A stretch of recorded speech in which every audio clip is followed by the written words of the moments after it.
for Europe because it's our home. اوكي سو حصلنا بوث مثير للاهتمام صراحة، اسمه ليجري من ألمانيا، من جيرماني.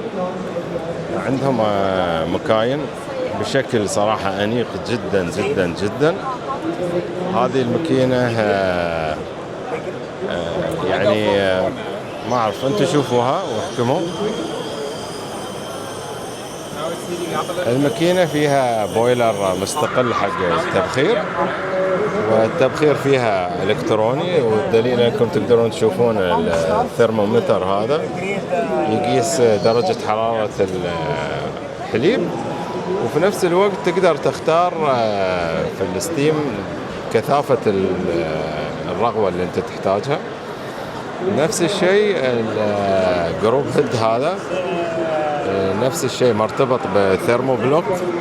الثيرمو بلوك يسخن الماء اللي طالع من التانكي، بعدين يوصل هني في تسخين أكثر عشان يعطيك دقة أكثر في الحرارة. الماكينة نفس الشيء عندهم معاها طاحونة.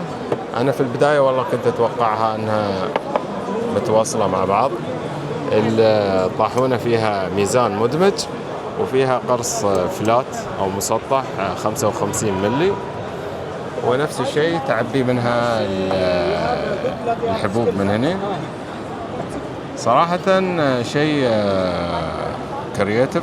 هي الحرمة اللي كانت واقفة معاي تقول أن الاختراع هذا خذ منهم 4 سنوات، والأربع سنوات هذه كانت بين يعني ريسيرش وديفلوبمنت اللي هو البحث والتطوير.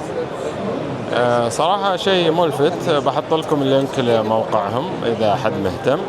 حاليا ما يبيعون إلا عن طريق الموقع، وتقدرون بعد نفس الشيء تشوفون إذا شيء أعجبكم.